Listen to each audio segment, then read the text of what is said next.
tonight, you will get to hear from two experienced freelancers who will share their advice on crafting a vibrant freelance practice. Our guest speakers, Ed Shems and Justin Perricone, will guide you through the rewards and potential pitfalls of a freelance creative career. They'll cover everything from finding clients to creating contracts to sending a final invoice and the many other steps that lead to a successful project and a very happy client. They'll also talk about tips for how to sell your services to new clients, the basics of setting up your business, and how to have that money conversation without panicking. And all of this is so that you can enjoy more freelance success. So now I'd like to take this chance to formally introduce our speakers for the evening. Ed Shems is a graduate of the illustration department at RISD and has been freelancing for more than 25 years.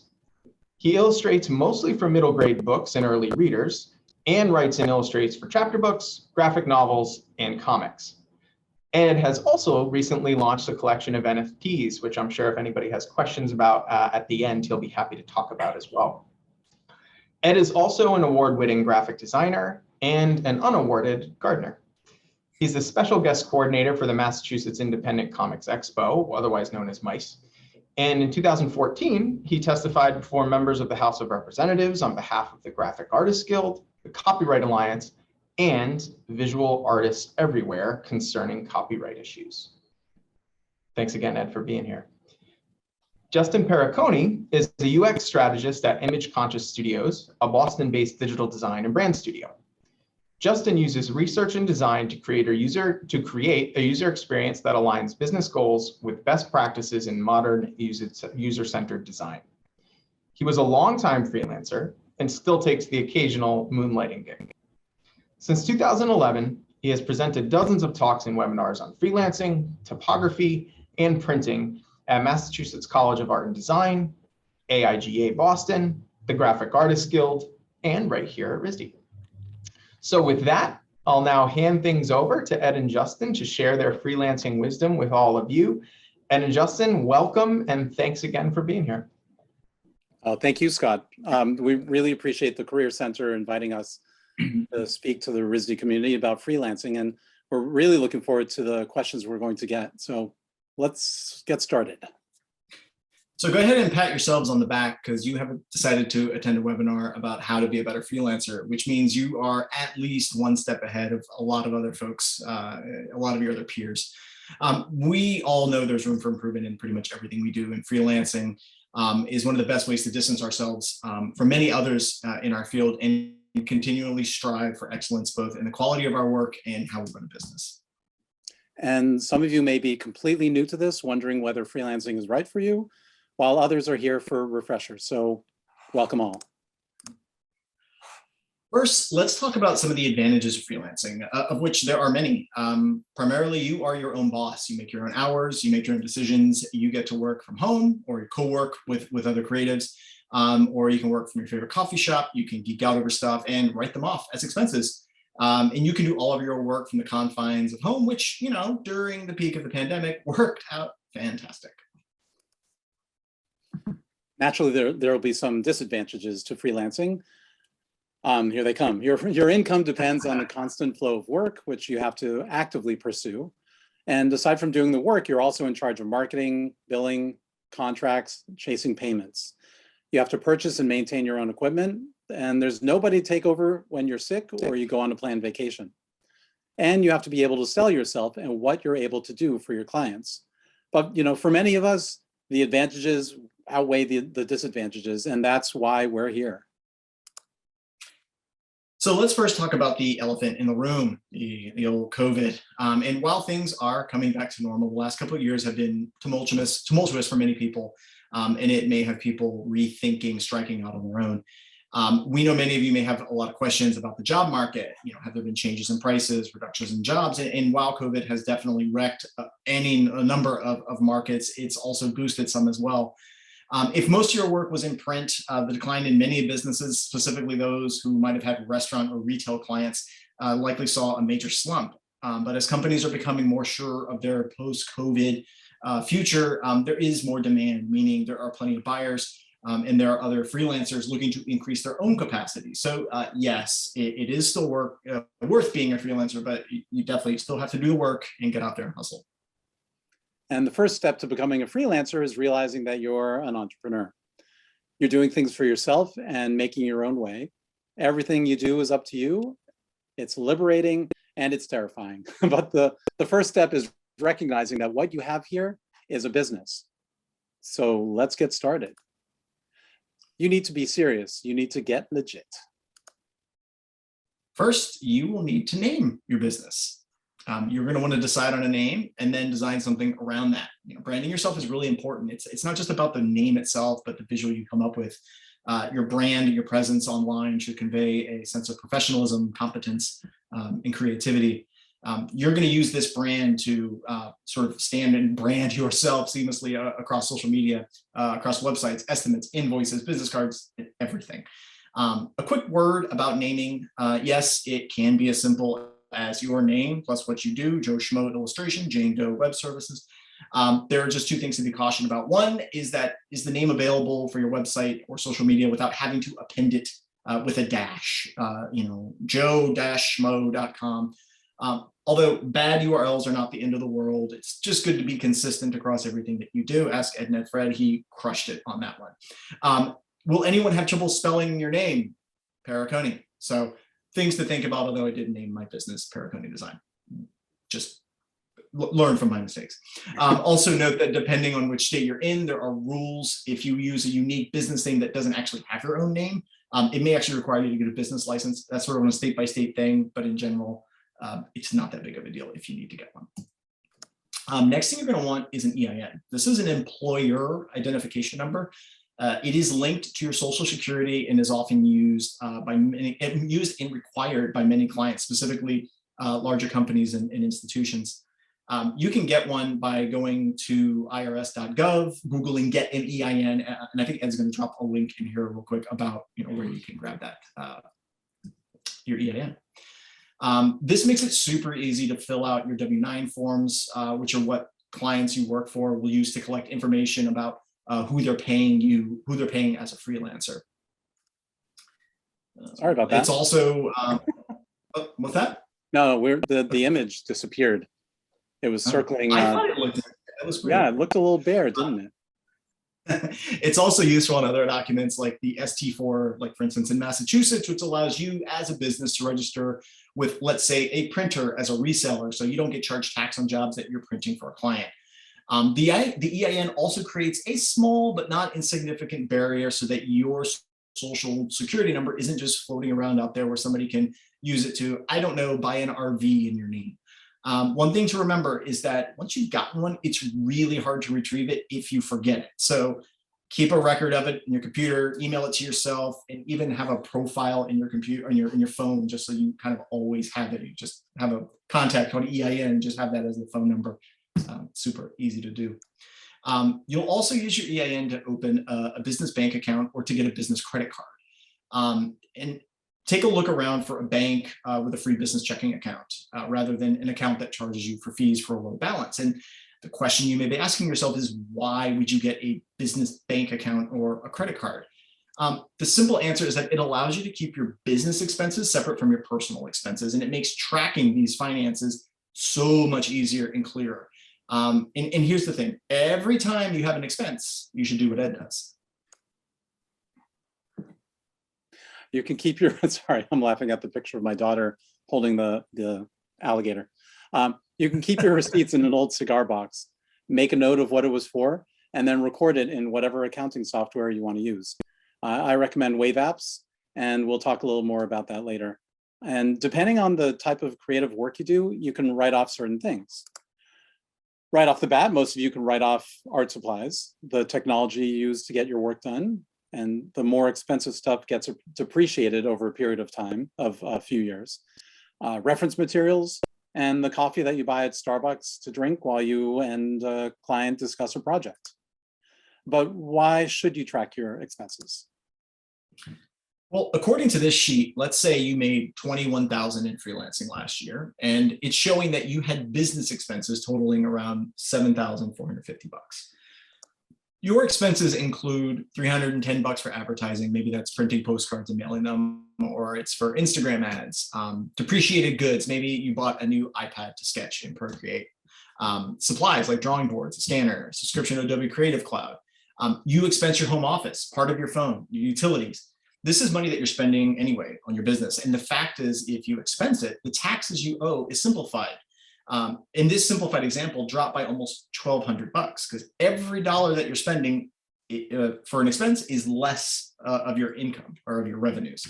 So without expensing anything, you would have had to pay $3,213 in taxes. This is a very straight, simple, in this our example, not everybody's taxes is going to be the same. We'll get to more caveats in a minute. But instead, you paid just $2,073. So track your expenses. It's a chunk of savings. And you may be wondering, do you have to pay for these items using your business card? No, you don't. It just helps to keep things separate. It makes it a lot easier to notice you're spending way too much on coffee or markers. Keep your receipts or scan them in and keep them organized in case someone at the IRS suddenly has too much time on their hands. And it's not too late to start tracking expenses for the year. Your credit card statements will have an online record of all charges, and you can start from there. But it's important that to note that you speak to a CPA. Ed and me, we are not CPAs. Not me, not Ed. We're not licensed to give you advice, and maybe not smart enough either to promise that we're going to get this exactly right for each one of you. So you may be asking, how do I find a CPA? Ask your friends, presumably artist friends, so that the accountant you hire is one who's maybe accustomed to dealing with a particular type of business. Although it's worth noting that our type of work isn't all that tricky. Just freelancers tend to be a little bit flaky. Barring that, it never hurts to hit up Google for somebody local. Next up, collateral. You need something to help people find and remember you. So even if it's Behance.net to start, you need someplace to showcase your work. But these days, it's super easy to put together a portfolio website using Wix or Squarespace, or there's WordPress, which might be a little more advanced. At least it is for me. Something that has your own unique URL. Be sure to link to your social media accounts and include a way for someone to contact you. It's amazing how many times I've been on a website and there is no contact info. Linktree. Oh, as the number of links you want to share start racking up, website, social media, online shop, your favorite Spotify playlist, Linktree is a useful way to serve up all of your links in one place. For example, Instagram only lets you post one link, but what if today you're posting about a side project? Rather than constantly changing the link in your bio, a single link sends your potential clients to a page full of your curated links. And on the back end, even the free version, like the one I use here, gives you some basic stats. The full version has way more functionality and full sets of stats. It's pretty cool. Business cards, for when we can get back to meeting people face to face. I think we're starting to do that now, right? I know some people are actually going out to coffee shops and meeting their clients again, or going into the workplace and meeting clients again. A business card is an important leave behind, and it can tell someone a lot about you and your business. Depending on how you design it and the quality of the printing, you can come across as creative, funny, successful. In other words, someone to consider hire. Make sure to include contact info, again, website, social media. And many people consider it good practice to leave some open space somewhere on it so a new contact can make a note after meeting you. And by the way, you have to think about that when you're coding your business cards. You can have a nice shiny coating on the front, but you don't want to have a shiny coating on the back because otherwise ballpoint pen or even some markers won't stick to it. Okay, you've got your best work up on your website, got those business cards, a bank account, and a cigar box. But don't forget about one of the most powerful ways to show off your work, and that is, say it, everyone say it together, social media. That's right. Social media. Choose which platforms work for you and then keep them updated and looking professional. One of the things we can't stress enough is how important a social media presence can be. Social media might seem like just a distraction to some, and for many it is, but it's an amazing way to connect to other creatives and get in front of potential clients. So let's make sure that your accounts are in shape. Instagram, I'm just going to name a few: Instagram, Behance, Dribbble, Facebook, Twitter, LinkedIn, Tumblr, Pinterest, DeviantArt, and others like Twitch, TikTok, and Instagram Reels, which is Instagram's way of trying to catch up to TikTok while pissing off the artist that made it what it is. The list goes on. Find where you're comfortable and post regularly. Interact with others, share interesting info that isn't always just about your latest sketch, and you'll build a community and a following. Just skip the personal photos so that your page stays consistently work-related. An exception a lot of artists make is for their Instagram stories. That's where you can show off your dog or how many pull-ups you can do. I've also found some exceptions on Twitter lately, where some people actually do want to see your face every now and then, and it doesn't have to be while you're shilling something. You might be thinking that Facebook, by the way, is no longer much of a place to share your work, but that's not the case. Share stuff from your business page to your personal page from time to time, and you'll remind friends and family that you're in the creative industry. And when someone asks them if they know a creative who can do what you do, you'll immediately come to mind. But if you're just going to leave things dormant or unfinished on a social media platform, don't send people there, obviously. Better yet, take it down if you're not going all in. Before you post, make sure you watermark your work, both digitally and visually. In the format you see here, copyright, the copyright symbol, 2022, or whatever year you first pushed the work out into the public domain, followed by your name or business name. This serves to help, but not prevent, to keep people from infringing on your copyright, but it especially tells people who you are and how to find you so they can hire you.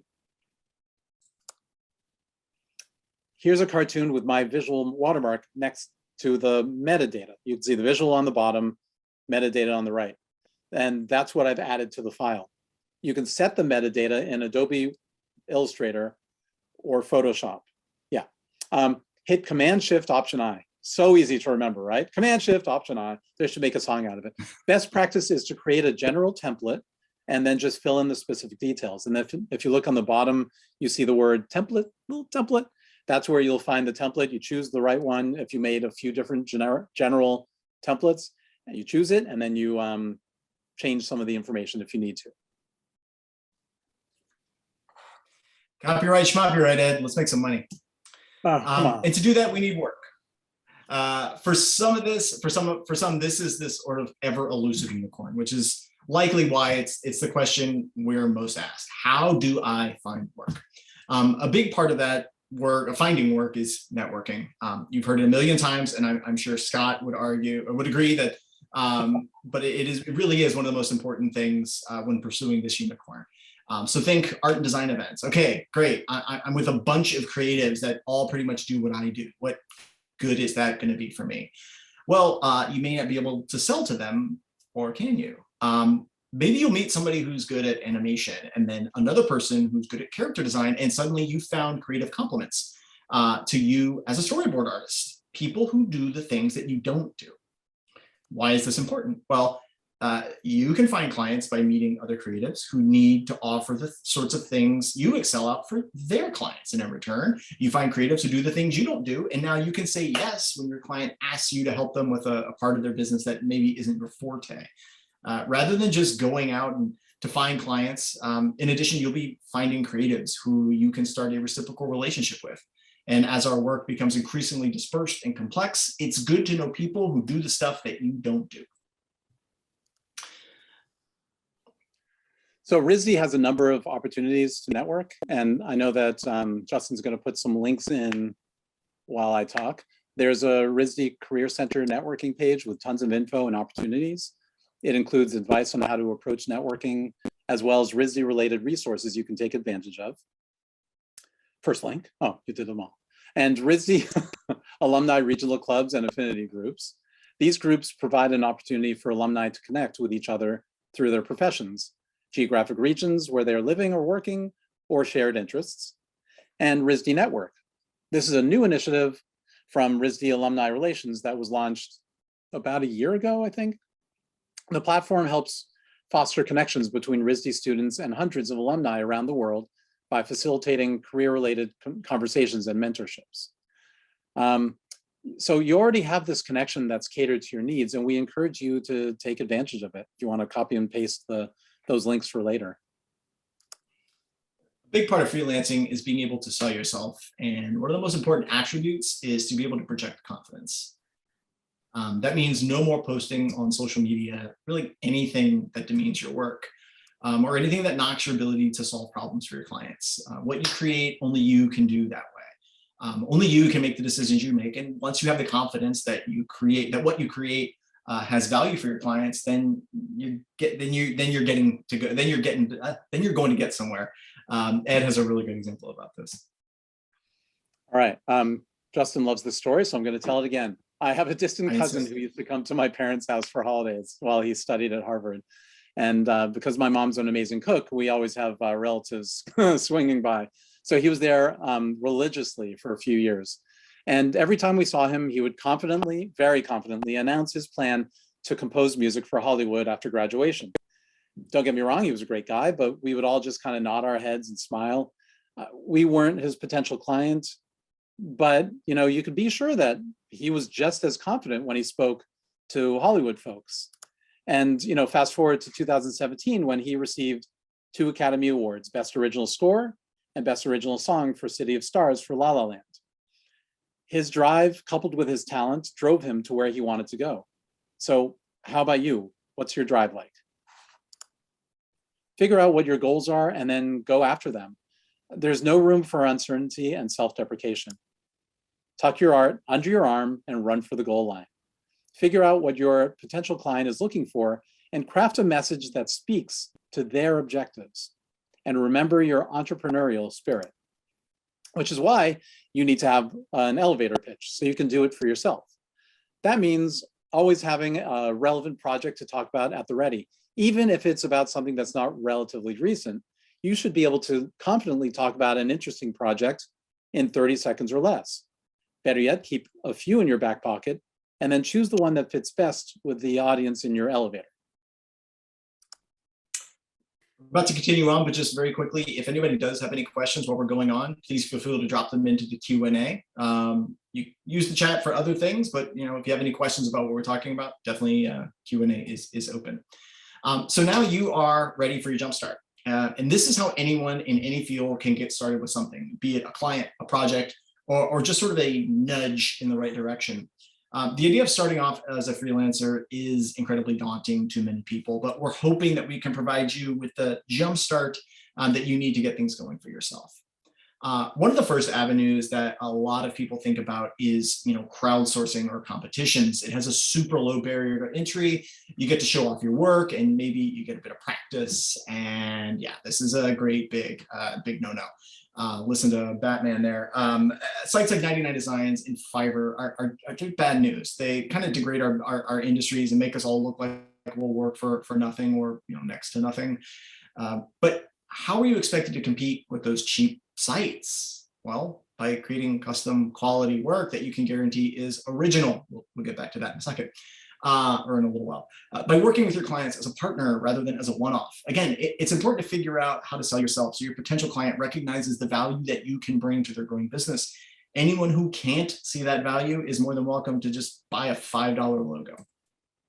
So with that in mind, here are some ways that you can get a real legit jumpstart. First, and maybe most obviously, you can find a paying client. Many creatives want to jump in and get with client work right off the bat. And while it can seem impossible to find clients, if you look in unique places, you'll start to discover a world of opportunities. All right, well, there's a lot here and I'm going to move quickly. So here we go. So there's creative conferences. So there's ICON, the illustration conference, which is coming up in June this year, every 2 years. Society of Children's Book Writers and Illustrators, that's SCBWI. How Design, AIGA Design. Oh, there you go. So you have a list in the chat. All of those, meet people in your industry and find out what type of clients they work with. You'll get new ideas. There are many high profile speakers who are also art buyers, so connect. Meetups for creatives, think the hashtag KidLitArt. It's hashtag KidLitArt. I said it too fast. Museum or gallery openings. You never know who's going to show up to those types of things. Local businesses and restaurants. I'm willing to bet there's a restaurant near you whose menu, online or print, drives you crazy. I can think of a few. Offer to redesign it for them. Databases for rent. Agency Access, Info USA. You can purchase contact info for art buyers for the media of your choice, and then send them stuff. There are Twitter pitch parties like #PitMad, where writers tweet a 280 character pitch for their manuscripts. There's also PB Pitch, DV Pit, and Kid Pit. You can check all those out. Actually, Justin, do you want to put those hashtags in the chat while I keep going? Yeah, sure thing. It's all in there. Oh, are they? Oh. Yeah, oh, I had to drop it in three. You put a lot of stuff in there. Okay. All right, so so there's Publisher Weekly job moves. You guys can read about that. They always post new positions, people who move to new positions. Post regularly on social media, no brainer. Make sure you tag your work. Pinterest too, that's pretty good. Ask a mutual friend to introduce you.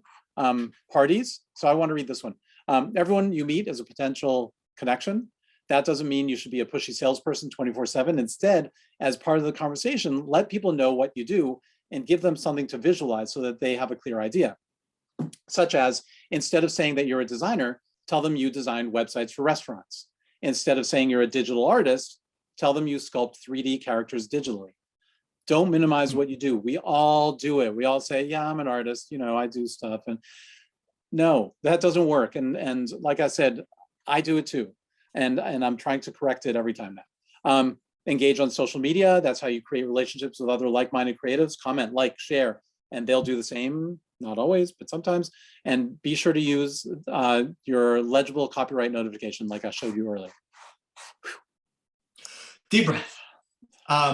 The next opportunity that we are both really big fans of is pro bono work.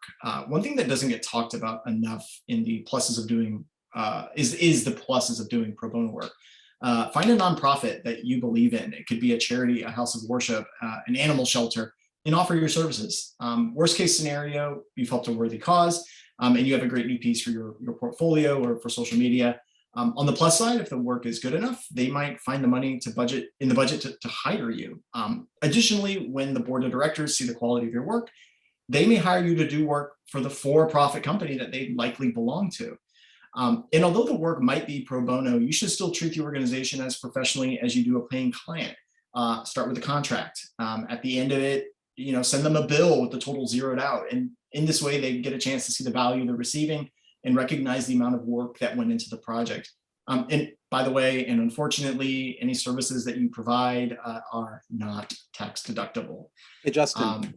Yes. Sorry, I'm just going to butt in for a sec because I was doing some free stuff, some pro bono work, putting together I don't know, program book or something. And one of their sponsors was a company whose logo wasn't quite right. Like they didn't have the right logo file. And so I volunteered to help them out and fix the file for them and prep it so that it would print nicely in there. And they've now been a client of mine for 4 years. After that, they were so thankful that they hired me, and they hired me sporadically to design stuff for them because of the way I treated them. And there you that go. happens. Yeah. So real quick, here are some examples of places that might be looking for pro bono work. And I can personally say from experience that some of my absolute best clients have been ones that I have started doing pro bono work for. So this is just a small rundown of different things, political campaigns, animal rescues. There are always anywhere near you environmental groups. If you're religious, churches, synagogues, et cetera, are always looking for work. There are tons of different summer camps, and then civic organizations, local groups, town governments, and schools are always looking for folks. So just do some searching, find some people, and reach out. It's easier than it seems. However, this still might not be the right path for some. So what about a personal project? Everyone that's creative has some weird idea buzzing around in their head that they just want to explore. So why not find the time to do that? Personal projects exist no matter what type of work you do. They are great as a creative outlet after working all day to get your business moving again, or maybe you want to pivot and explore some new types of work, like an illustrator starting to focus on animation. You could redesign a brand your way. There are, zines and comics, brand redesigns, gig posters, passion projects. What are you passionate about? Document your work, post it to social media, and then see if it has legs. but even then, even if you expect others to recognize the genius of what you put out, don't be surprised if it doesn't make any waves. So just try another project and then another. One day, personal story, during a long kind of dog walk I was taking with my dog, I had this idea for a design that I wanted to try in Illustrator. So I got home, I whipped it up and made it into a gig poster for a band that I was listening to at the time, just for the hell of it. A few weeks later, later that night, I should say, I posted it to Flickr, tagged it with the band's name. And then a few months later, I got this email out of the blue from the band's manager asking if they could license it for their tour shirts. And just like that, my design is being used and sold by the band Rah Rah Riot.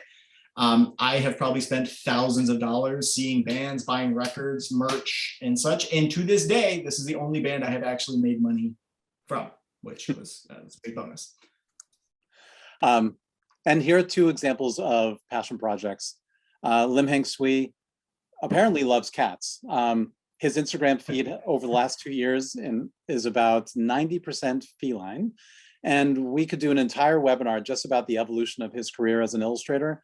I highly recommend you follow him and then go back in time, because it's really wonderful to watch his evolution. His love of cats and his ingenious juxtaposition of them has led to a business that includes prints, bags, socks, skateboards, and more. And then there's Chris Piasek, who challenged himself way more than a decade ago. I should look it up again, to do a drawing every day. I think it's 15 years, maybe more. So he does a drawing every day, and now he's got books, pins, posters, and a cache of big time clients because of where the projects took him. And plus, with a huge catalog of daily digital images, Chris is starting to launch them as NFTs. And we're talking thousands of drawings. And this isn't to say that this is a surefire way to any payday, but at the very least, you're putting your effort into doing what you love. And actively working at something you're passionate about is nothing but positive when it comes to a career. But what if you don't have a new amazing idea and just want to become better at what you do? Well, at the very least, an opportunity can come from learning something new. We talked about finding creative complements. Well, what about becoming your own? Take a Skillshare class in animation or marketing. Take a Udemy class in coding or Photoshop. There are countless free and cheap resources out there for those who want to learn new skills that you can use as part of your passion project or just to feel more confident and well-versed in what you can offer to clients. It's a great first step in being your own creative complement. I know this whole finding clients and passion projects thing can be a lot to take in, but hopefully what we've been saying here is going to spark some new ideas to give you a jumpstart or a reboot for your freelance career. And just like that, the big stuff. Let's talk about money. And probably the most common question that we get, which is, how much do I charge? And our most common response is hourly or flat rate. And the most common response is, hourly or flat rate. And really, well, it depends. Most creatives have an hourly rate for their work. If you're a web designer, but you also do, let's say, logos, those hourly rates may be different. You take that rate, you multiply it by the number of hours you expect a project to take, and then boom, bing, bang, boom, you give the client that number.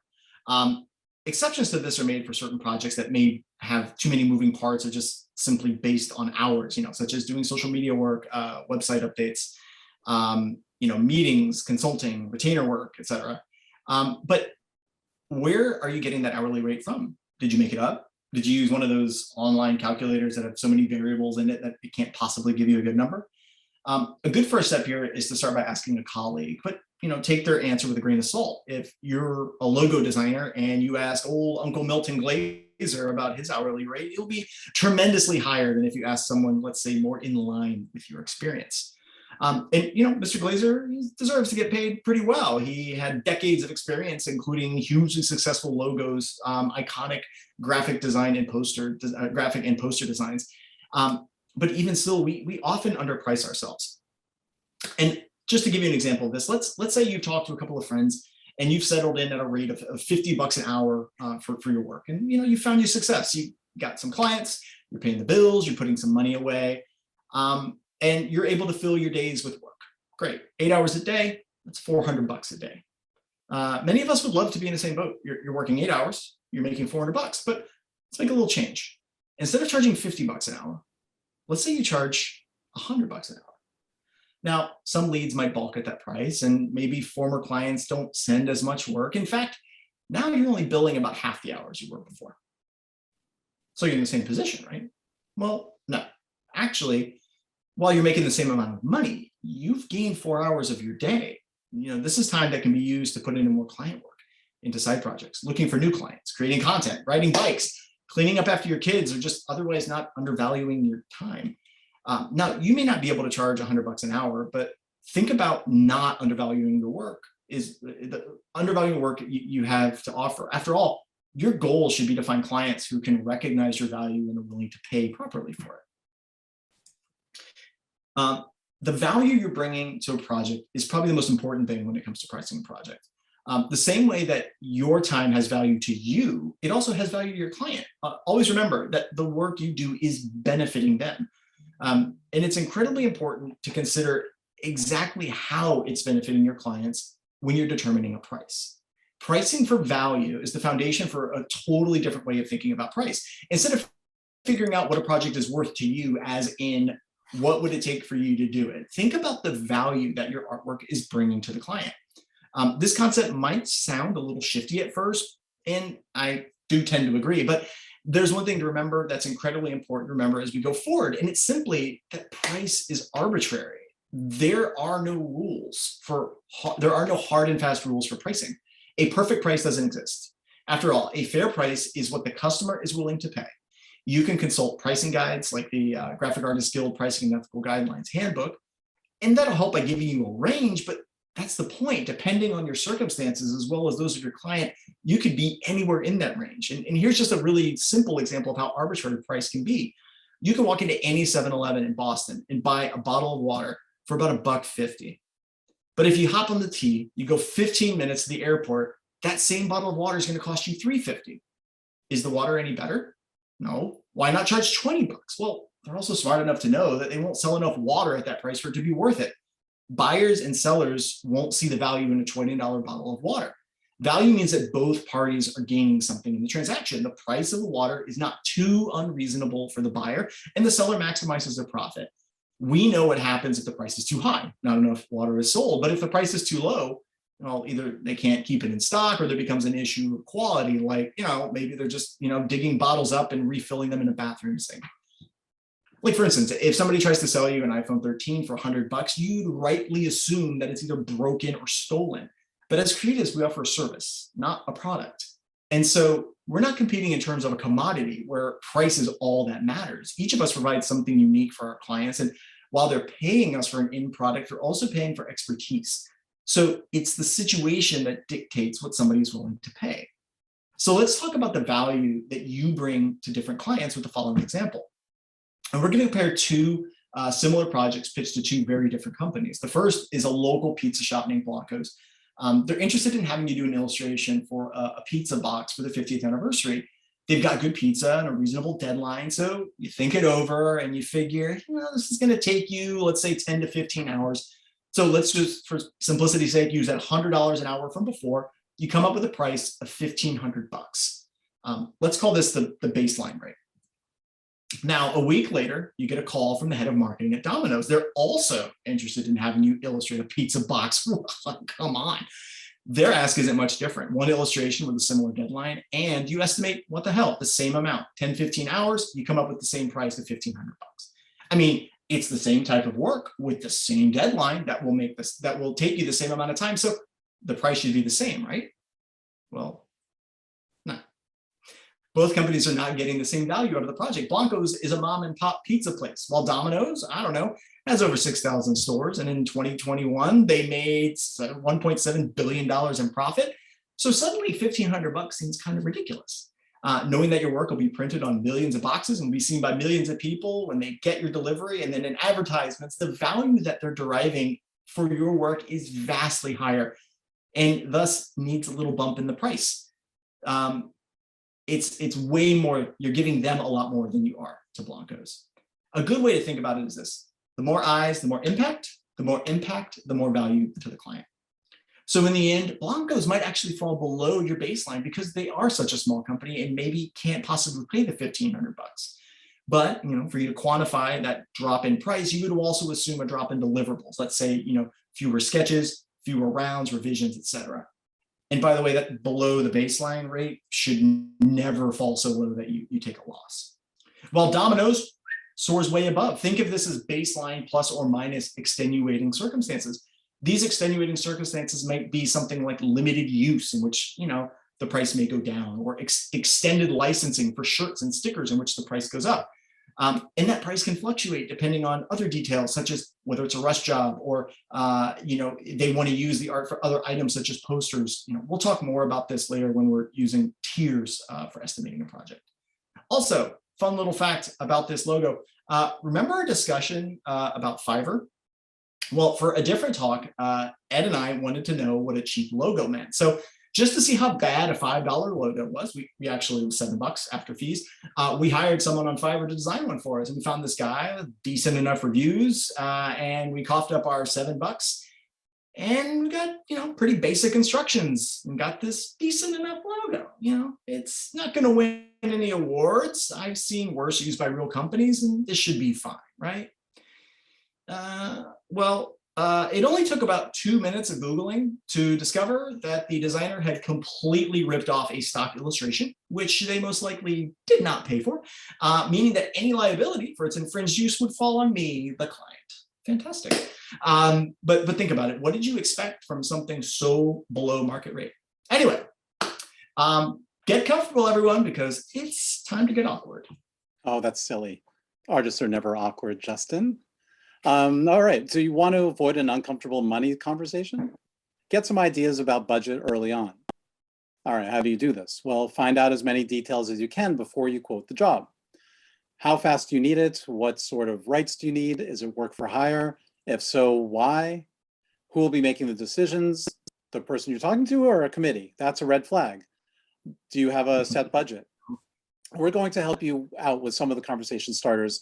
So feel free to take a screenshot if it's going to help you on this next one here. So any of these should help get the ball rolling. Number one, I think the last thing we need to, so okay, you're in the conversation, you've gotten the details, and you say, I think the last thing we need to get to is budget. Do you have a number in mind before I work up my estimate? Let's talk about budget now. Do you have one you're working with? I'm going to work up some numbers next and then get back to you. Do you have a certain budget? As for budget, are you looking to spend $500, $2,500, $5,000? Your answer will tell me how much work you're looking to get from me. This also serves to help. Yes. Right. If the client is able to tell you their budget, obviously that will be very helpful, as it shows you how much they're actually looking to do. A low budget means that some of the things they're asking for either can't be done under that budget, or they'll have to be modified, which is why it's usually a good idea to create tiers in your estimate. Here's what you get for the low budget, and at a higher budget, we can also get XYZ done, and we can do it faster. So if the client has told you their budget, lay out what you can do for that number, and we'll call that as requested. Along with that, show them what a higher budget might offer them, but only if you think it would add value to the project. You're not trying to sell a 12-course meal to someone who came in for a salad. It's more like you're suggesting adding some grilled chicken or a piece of salmon.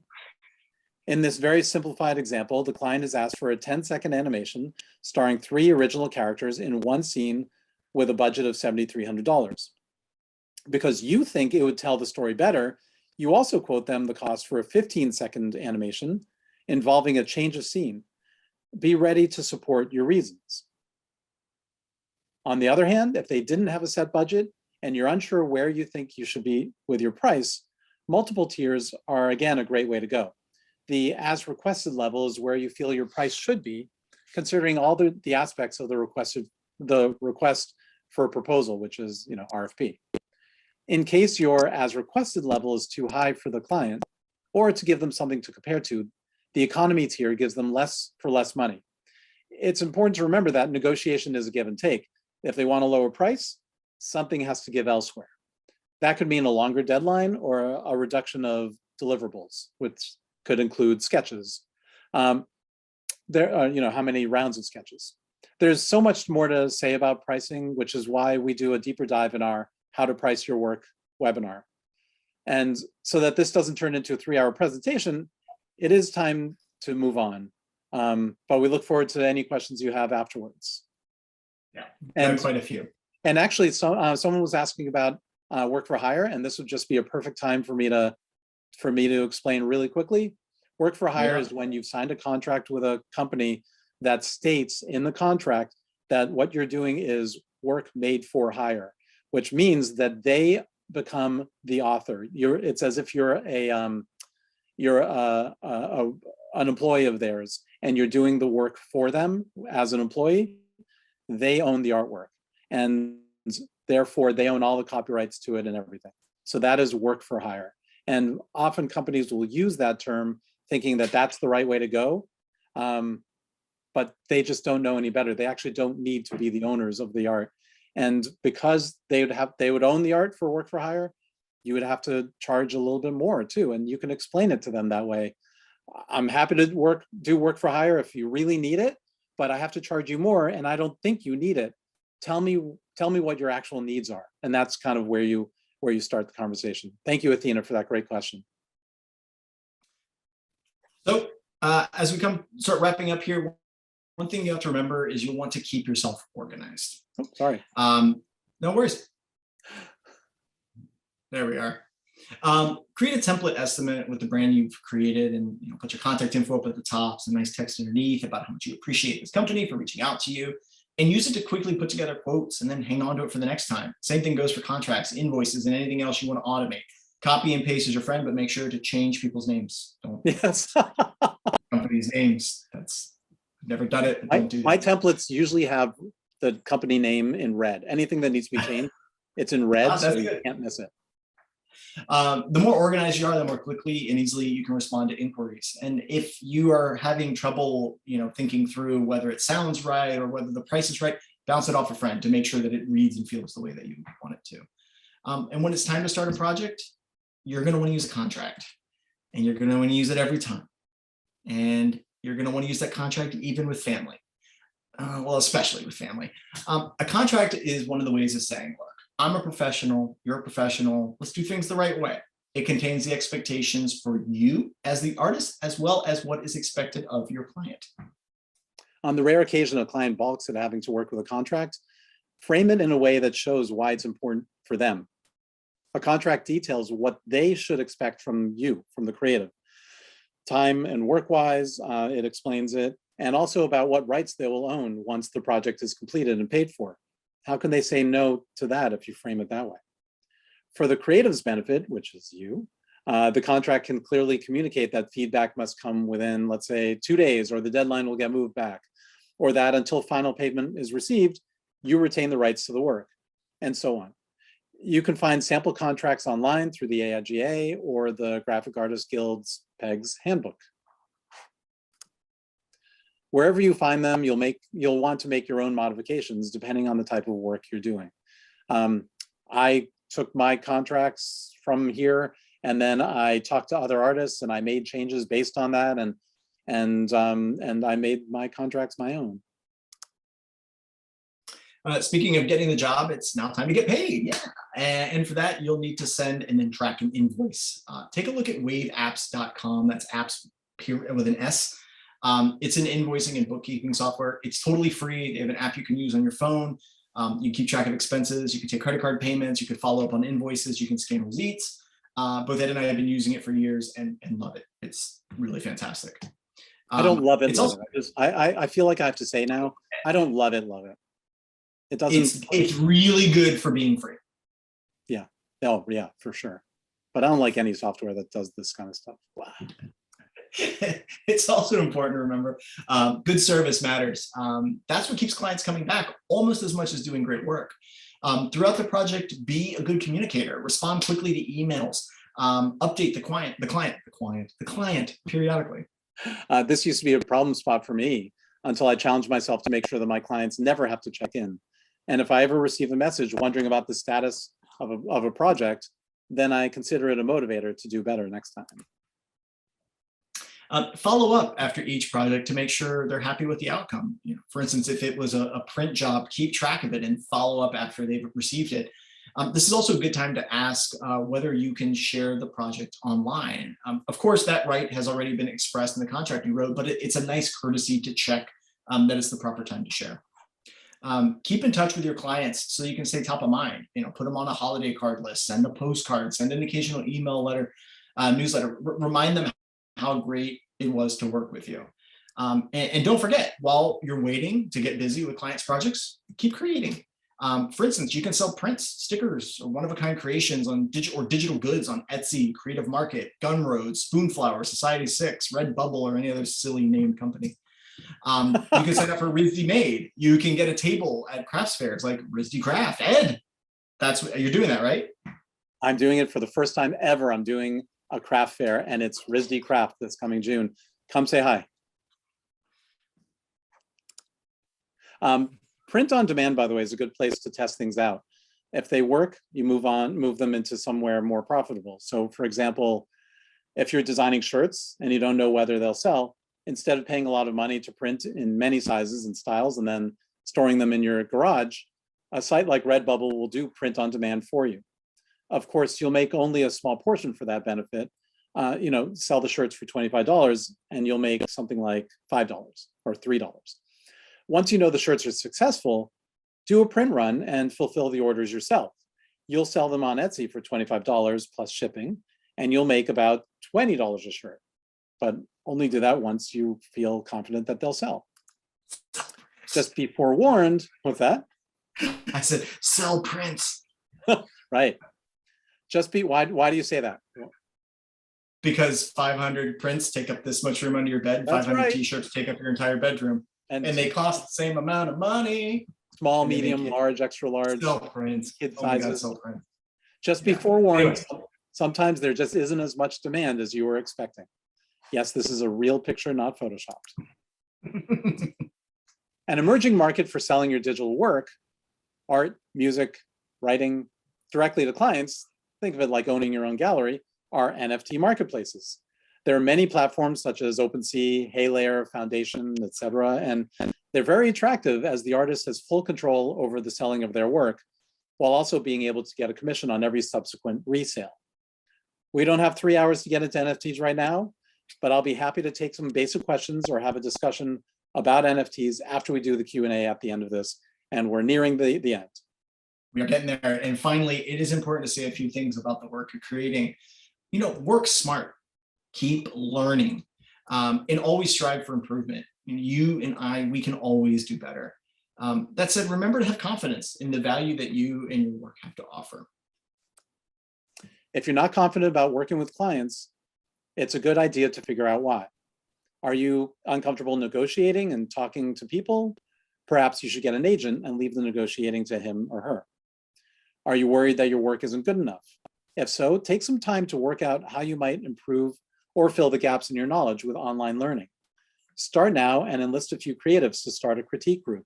I can't stress enough how important it is to have a community around you to bounce things off of and get honest answers.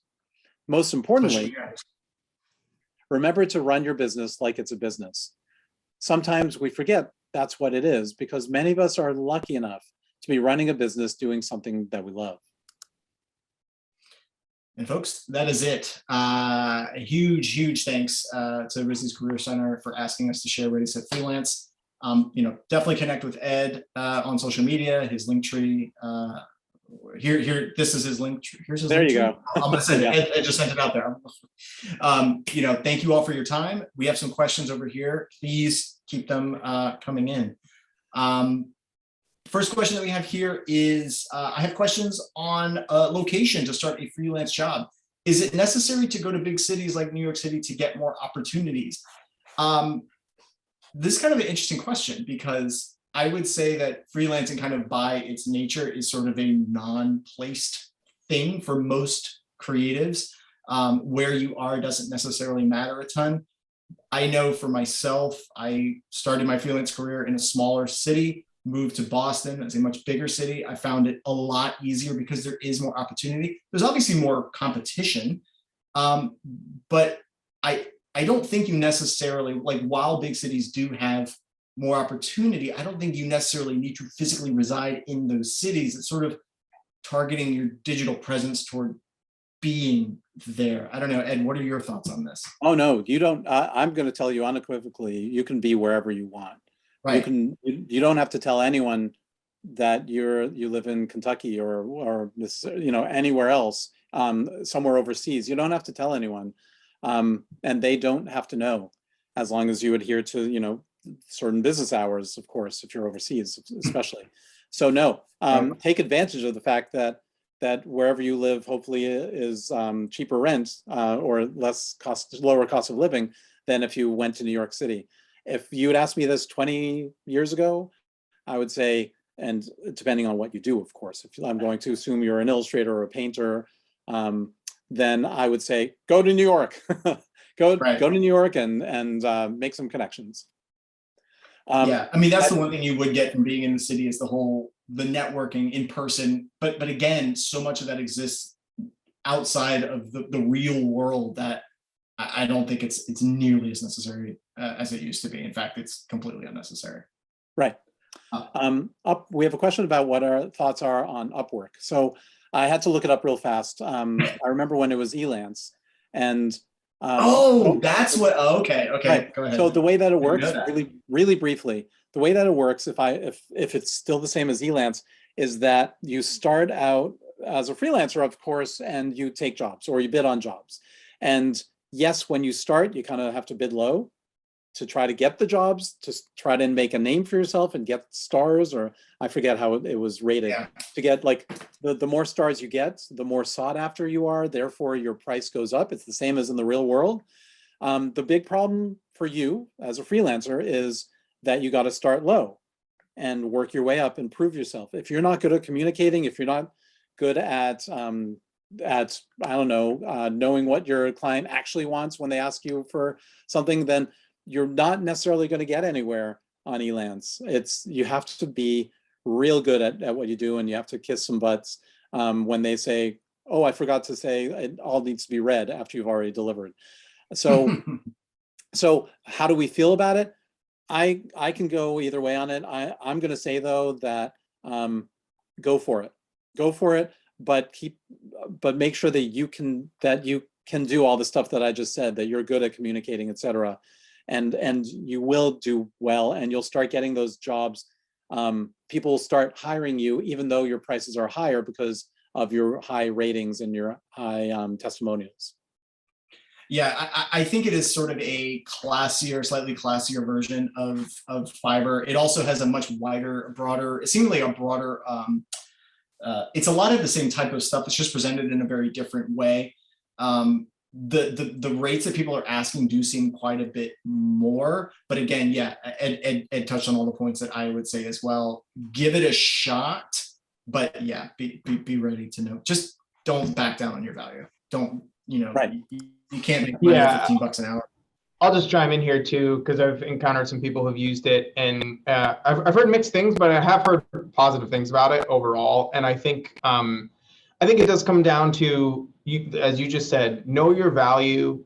Use it selectively, or use it for the opportunities of your clients that make sense for you, or you're gonna you feel like they are kind of honoring your value as a creative, and especially maybe in the early stages, if it helps you kind of like dip your feet in and get some opportunities, I think it can be a good thing.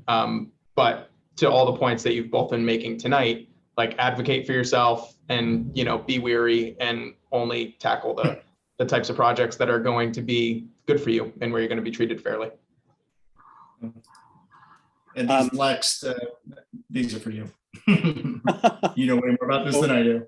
So the reason why I was looking this way when you guys were just talking is because I heard these two women speak not so long ago, Katie and Alana, who have goodtype.us. They just moved over there from they were a different company when I knew them. So anyway, they do licensing, and they do some free classes about it. And I was just kind of perusing. I'm going to put a link to their site right down below. I'm actually sending you to About Us so that you can see a little bit more. So that's a really good, my highest recommendation is that you learn. So any resources for licensing artwork, learn all you can. if you're talking about licensing artwork for patterns or for greeting cards and such, look at people who are successful and emulate and figure out what's making them so successful. And again, they did a webinar for the Graphic Artists Guild about a year ago, and it was fascinating, and to hear what they had to say, and also to look at their own personal websites. So I sent you to GoodType, but they each have their own personal licensing website. And when I went to their sites, it just kind of was a revelation, like, oh, this is a good way to present, to just, you know, create all this eye candy for anyone who might come along who might want to license their work. So that's my recommendation. I know that's just one place that, but there are so many other wonderful people who do licensing. Oh, I just had another one at the tip of my tongue, but I don't remember them right now. You can always ping me on social media and ask me if I have anyone further to recommend. I'm at EdFredNed absolutely everywhere, except for EdFredNed Comics sometimes. But otherwise, I'm very happy to answer any further questions as well. And I hope that was helpful to you, Nancy. Let me know in the chat if you have a chance. If you want to talk further, happy to do it. And you know, one of the things that I just want to make sure that everyone takes away from Ready, Set, Freelance, you know, there's so much in here, there's so much in our presentation. And what should you take away from it? Well, yeah, everything. Yes. I mean, because we're awesome. But also, remember that as you're running your business, it is the confidence. It's how you talk about yourself. It's how you present yourself. I've seen less talented artists do really well, and I'm doing less talented. Sorry, I should use quotation marks. Do really well because they are good talkers, because they present well, because they are charismatic. And okay, you don't have to be charismatic to be a freelancer. I don't want to like send any introverts running from the room, but you do have to communicate well. And if that's you, if one of those personas is you, then great, go for it. And we did recommend that if there are certain parts that you don't like or you can't do, you can always hire someone to do it as well. Did I see a question come in the Q&A and then disappear? It was a thanks. Oh, you're welcome. Was that Nancy? Yeah. Oh, you're welcome, Nancy. Scott, do you have any what comes your way at careers at the Career Center? What do people like as we're getting to graduation time? What do seniors want to know? I mean, where should they live? How to find a job? How to find jobs, etc. Yeah, and I think like pertinent to this conversation, because I have you know a few questions related to stuff that you guys were talking about. One thing that I really love that you include, I mean, everything you include in this is super informative, but one thing that I'm really glad you talk about is the value-based pricing and diving into that, which I think is great. I think one of the questions that invites though, especially like the Domino's example, it was great because you kind of talked about like, look at Domino's market, right? Like, let's actually look at their business and evaluate their market and let that inform part of how we price. Do you have any suggestions? You know, for a company like Domino's, it might be relatively easy to find that market share information, but do you have any tools or tricks for trying to find that info on any company, but maybe for a company that's not quite as, you know, well known as a Domino's, so that it can inform how they do the value-based pricing? Does that make sense? It does make sense. And I know that that's a question that comes up when we give the pricing talk too. Right. What were you going to say, Ed? Well, I was going to say there's a website called Google that that you can. What? It is hard to research. You're absolutely right. And I remember going to presentations where people would tell me just to look up how well this company is doing before I give them a price. And I remember sitting there going, well, how do I do that?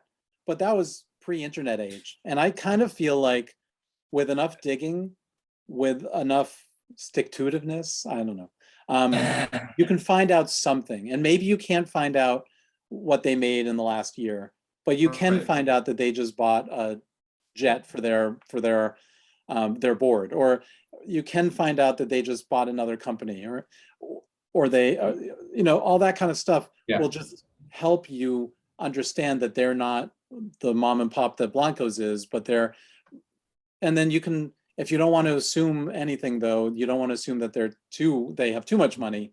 So you kind of assume down a little bit and hope that you don't leave money on the table.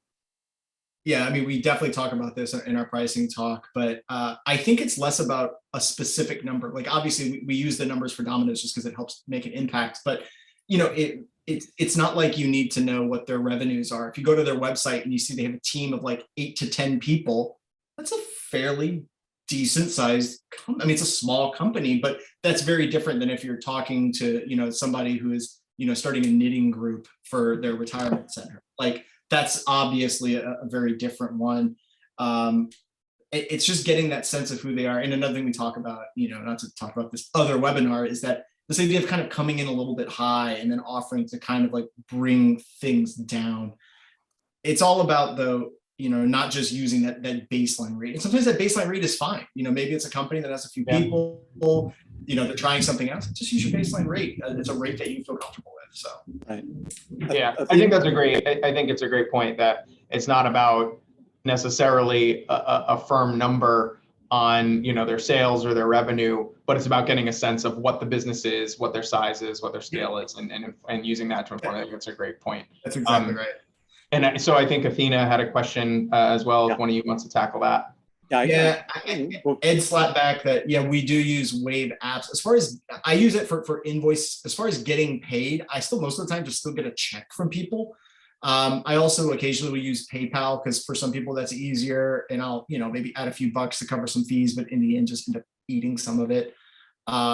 Just because it's easier. I'd rather, a cash in hand is worth one floating out, never being able to get it. I'll take it. So, the minute the pandemic started, I had all these invoices out. And so I opened up the option to take credit cards to those companies because I wanted it to be as easy as possible for them to pay me right at the start of the pandemic. And then I keep it closed so that people have to send me checks. But if someone asks, like I have a friend who I just did work for, and she texted me, she's like, I got your invoice, but how do I pay? She would newer write a check. Like, that doesn't even occur to her. And I was like, oh, let me turn that on for you. It wasn't even a conversation. It was, in Wave apps, you can just turn on, and of course they take a percentage. And so I just turned it on for her for that invoice, and she paid it right away. So it's really nice to get paid right away as well. Yeah, and you can expense the fees that PayPal or whoever takes. So yes. I was going to add something to what you were saying before, but now I just forgot what it was. Dead air, right? Yeah, that's okay. Well, if it comes back to you, you can bring it back around. I want to give the audience, if there's any last minute questions. This is a terrific. You have 2 super seasoned freelancers. lots of wisdom in the virtual room here. So if you want to take this chance to ask any questions, looks like somebody might have raised their hand real quick there. It is a webinar, so unfortunately we've got the Q&A feature is like the way to ask the question. So I'm not sure. While they're maybe typing in, again, so much of this falls to community and being connected to that community. And you folks here are at RISD, or you have graduated from RISD, and that's a fantastic community. And there are, as you know, there are events going on, or virtual events like this, and this is where you connect, and this is where you start to build your community, or you come to events in person as they're coming back now. And that's where you start connecting. And you come to one event, don't expect to walk away with a best friend, but being there continuously and asking questions, you become familiar to people, and then that's when you can start asking the harder questions, like, can I ask you about this contract that just came in? And I'm more than happy to help people with that as well. But if you come to me out of the blue and ask me that, I may not respond as quickly. Right. One thing we said at the very beginning too was, you are actually getting ahead of folks by just being here. And that's something we actually mean, because, think about there were 25 people who were here. Like, think of all the folks you see day in and day out who just are not getting this information. The more you can just be absorbed, even if it isn't the networking part of it, it's the going out and just getting this type of like ugly worky type stuff under your belt and understanding that there's this whole other world of things. You are seriously like a step, 2 or 3 steps ahead where a lot of folks are when they get out of school, or when they start their careers. Like it's super important. It's awesome that you're all here.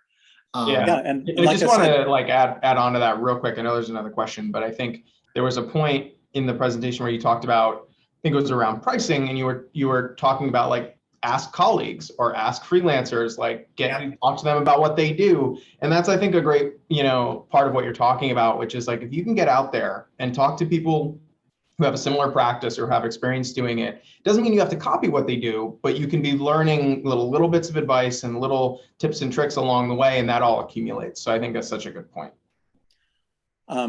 Winnie has a great question here. So go for it. So she's asking if you illustrate, for example, it sounds like if you illustrate Mickey Mouse or Spider-Man, can you show that in your portfolio, even if it wasn't for the company? Of course you can. A lot of these companies do protect or do try to protect their IP, intellectual property. And so sometimes they'll ask you to take things down.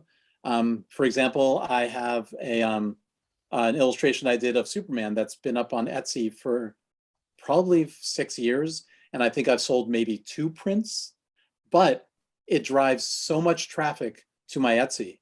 And what was it, about 4 months ago, I got an email from Etsy saying that Warner Brothers has asked me them to take it down. And my traffic has gone way down. So it is in their right to ask you to take it down. They happen to ask me really nicely, which is great. Perhaps if I had put them on shirts, put the drawing on shirts and on billboards, they would have come after me for some of the money I made on it. But so you're fine. Like DeviantArt is full of people doing illustrations with other companies' IP. You're fine. It's when you start to monetize that, you just have to be aware of that you don't actually own you don't have the right to use the character, but they're just kind of turning a blind eye for now. Nicole, I think there's 2 questions. One came in as any advice on health insurance. I do not have a great answer. I would say if somebody did ask me this, I would say check with your state's connector. I know each state has sort of a different thing. That's usually the cheapest way to get health insurance. I don't know, Scott, what the. Yeah. I mean, I think and Ed probably has thoughts on this, I would imagine too, but I think, there's the 2 main ways, right? There's either health insurance through an employer if you're a full-time employee somewhere, but for freelancers, that's not usually the case. So I think your suggestion to look through either the state-run marketplace or the federal marketplace, whatever the case may be, the good news there is that there are plans generally for all different income levels, some of which are subsidized. So even early in your career, if you're not making a ton of money freelancing, it doesn't mean health insurance is off the table. So I think that's like an important thing to keep in mind. And those either state-run or federal-run marketplaces are probably the way to go. Ed, I don't know if you want to offer any additional thoughts on that, but that's kind of my response. I don't have much more than that. I know that there are like organizations that do, the artist organizations that do offer, found a way to offer group insurance. So Freelancers Union, I think, does that, right? If I'm not mistaken, I think Freelancers Union is an example of one of those, maybe that offers. Sounds right. I know the Graphic Arts Guild is offering it too. AIGA, I wonder if they have something for health insurance. I'm really not sure though. I think a lot of that changed when the ACA came into effect, and it did become easier to get it through the state and the feds. So, can I answer Nicole? She was asking about incorporating. Yeah, I was just going to get to that one. So Nicole, can you tell us what kind of work you do? Because you know, as an illustrator myself, I'm a sole proprietor. There didn't seem to be much of a reason to do much more than that, because the likelihood that I'm going to infringe to such a degree that someone will take my house is really, really, really low. And to incorporate, I believe there's a yearly cost to that, and it's the start to that is really expensive as well. Again, CPA. You kind of, and first read up. I would suggest you read up and get an understanding of it, and then you can talk. Oh, ceramics, custom artwork, site-specific sculpture. Oh, yeah. Go ahead. So first thing, CPA, Ed had it right. Definitely check with the CPA. There is a cost. I think it's about $500 to get it to incorporate, and then annual fees involved with that. And there's the whole, like, what state do you incorporate in?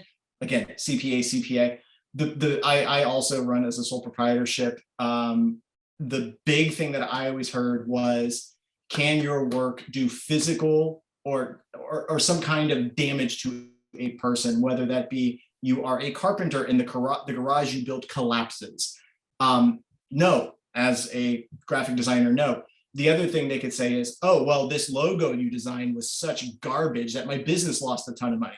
Oh, I have a paper trail of all the approvals you made of that. So that was the logo you picked. So in a way, we, as visual artists, we have sort of indemnified ourselves. When you say site-specific architecture, I think, or sorry, site-specific sculpture, I think as long as it isn't a, you know, wrought iron 500-ton Calder sculpture, I think you're in good space with a sole proprietorship. But again, speak with the CPA. That would be my suggestion. Yeah, I have a good friend who did some.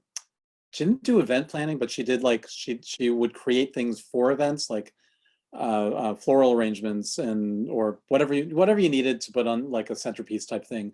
And one of them fell, not her fault, and broke, not her fault, and someone cut their finger on it, not her fault, and sued her. Yeah. And it was at least a year, 2 years of just, you know, not happiness for her. And so you kind of want to think about, you do want to think of what could go wrong, just as Justin was saying there. Yeah, I think if you are in a physical space, like exactly what you're both saying, where if people might interact with your work and it could potentially harm them, it is a good reason to potentially protect yourself through incorporation, I think. And so one thing I would add, in addition to the CPA suggestion, which is totally good and spot on, Luke, so for example, in Massachusetts, there's the Arts Business Council of Greater Boston. And one of their deputy director, I believe is his role, is a individual by the name of Luke Blackadar, who's also a lawyer, but routinely does free workshops online about incorporating, geared towards people who are artists or creative professionals.